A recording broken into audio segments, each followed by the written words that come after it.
Motor trade pala ito nga. Tapos yung motor to.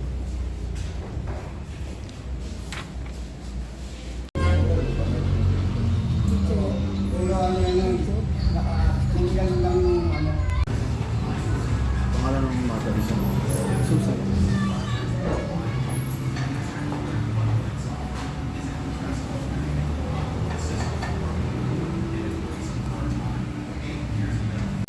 Ay, dito, tatlo.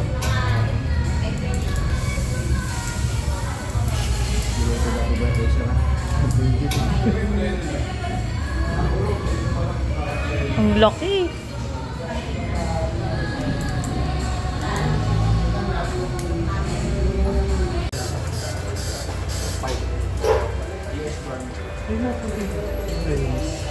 Ano yung red? Yung isa white yun. Wait naman.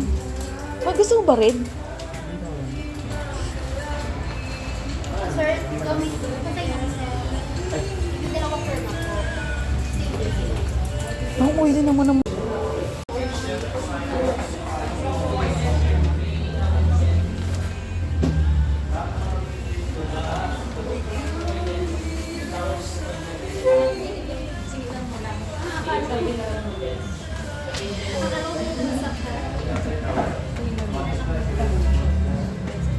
Sir Dominic. 405.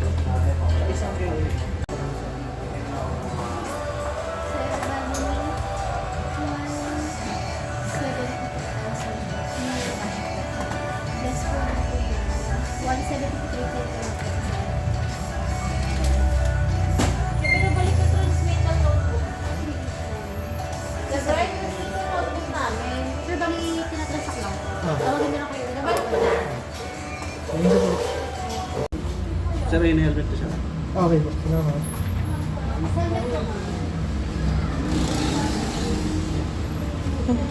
Oo, yung sa akin. Ano ngayon? Wala ka ng ano? Wala ka ng tax at ano, date? Ito. Isa lang muna sa sir, ito naman po waiver para sa ORCR po ninyo. So nakalagay pa nga negligence sign, buses composed to.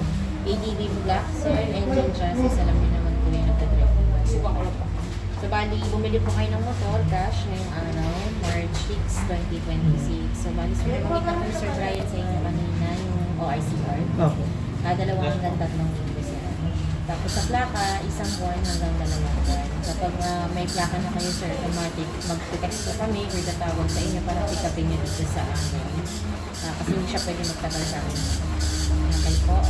Email na pre-provide ko sir, pa-make sure na nakalagin yan sa cellphone ninyo.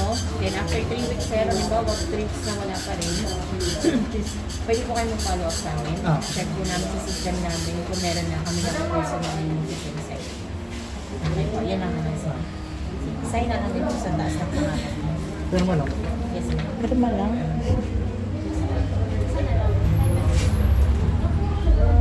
Ito na, Karen sir.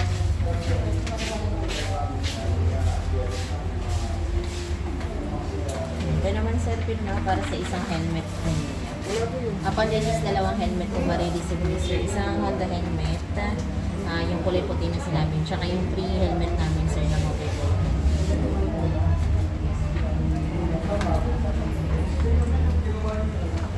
Ito naman sir, yung SI or sales invoice, katunayan po na brand new yung motor na binili nyo ng cash. So nakalagay po yung pangalan nyo, address nyo, ganun din po engine chassis kulay ng motor na binili nyo. So bali sir, yung SI natin mag-serve also as yung travel permit po para may uwi, mailabas yung motor. Hanggang ilang araw po? Ang Pwedeng validity gamit. niya sir, good as 12 days po. 12 a.m.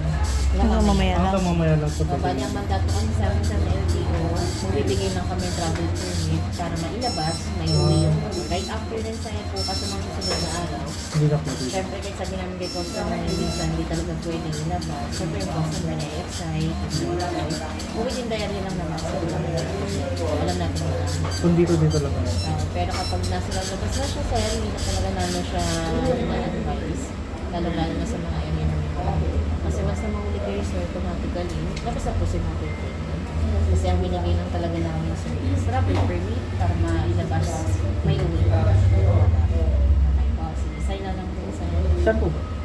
Carbonized po siya sir. Sa taas ng pangalan nyo, pati sa gitna po ng isa. Pagkapayata ka ng kamari ngayon sir. Opo. Doon daw po kunin yung ano. Dito na natin sa Sir, ito naman po. Pasay na lang din po po para sa lahat na may mga check sir sa itaas, pirma niyo. Sa helmet po na binayaran niyo.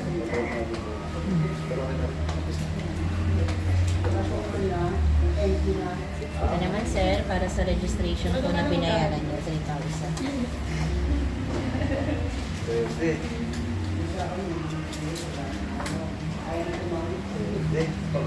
Ito naman sir, resibo para sa motorcycle, cash na binayaran. So may mga check lang din po.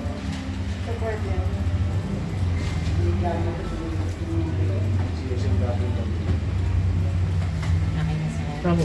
Yes po, tama na po sir. Okay. Okay na sir. Ano ginamit yung ano, yung ballpen mo? Sir, Brian, sir, para kunin yung motor. Okay. Bigay ko lang po yung mga receiving. Wait, ba't mo ginamit yung ballpen? Nakagawa ka rin natin.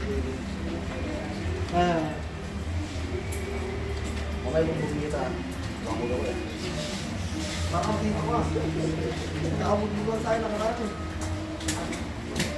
Sir Brian, ma'am kami yung helmet ni Sir Lisa. Dalawa na yan. Ayun na. Okay na. Sir Brian, ito. Kunin mo na din.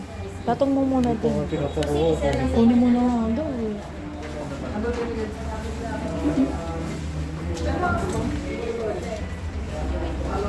Tawagin mo na po, sir. Tawagin mo maalam kasi. Tawagin mo sa screen.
Pas de soleil, pas de soleil, pas de soleil,